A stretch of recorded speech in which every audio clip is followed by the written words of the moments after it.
हरे कृष्णा। आप सभी का हमारे YouTube चैनल में हार्दिक स्वागत है। जया एकादशी की कथा और महत्व। एकादशियों में सबसे पावन और कल्याणकारी एकादशी है जया एकादशी। यह व्रत न केवल पापों का नाश करता है बल्कि मनुष्य को भय, बाधा और नकारात्मक शक्तियों से भी मुक्त कराता है। आइए जानते हैं यह एकादशी की दिव्य कथा, उसका महत्व और जीवन में उसका संदेश। जया एकादशी की कथा।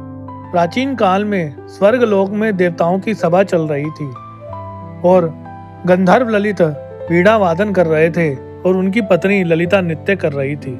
नृत्य के दौरान ललित का ध्यान भंग हो गया और सभा की मर्यादा भंग होते देख इंद्रदेव क्रोधित हो गए और उन्होंने ललित को राक्षस बनने का शाप दे दिया।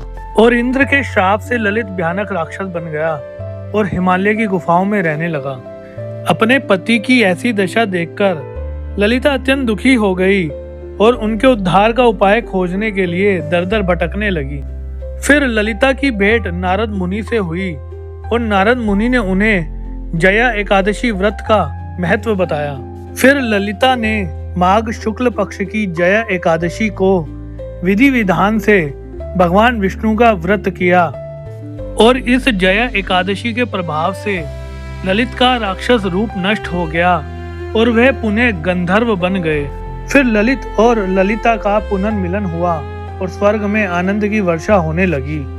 जया एकादशी का व्रत पापों का नाश करता है और भय और बाधाओं से मुक्ति दिलाता है और अंत में मोक्ष प्रदान करता है।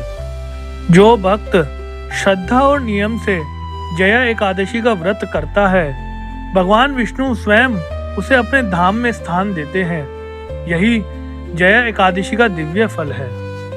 जब मनुष्य श्रद्धा और विश्वास के साथ ईश्वर के मार्ग पर चलता है तो उसका जीवन स्वयं एक साधना बन जाता है। जया एकादशी हमें यही सिखाती है कि सच्ची भक्ति केवल उपवास नहीं बल्कि संयम, सत्य और शुद्ध विचारों में होती है।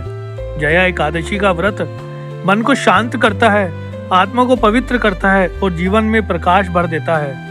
जो भक्त इस व्रत को श्रद्धा से करता है, भगवान विष्णु स्वयं उसके जीवन में शांति, सुरक्षा और मोक्ष का मार्ग प्रशस्त करते हैं। हरे कृष्ण कृष्ण कृष्ण हरे हरे, हरे राम राम राम हरे हरे। जय श्री कृष्ण, जय श्री राधे।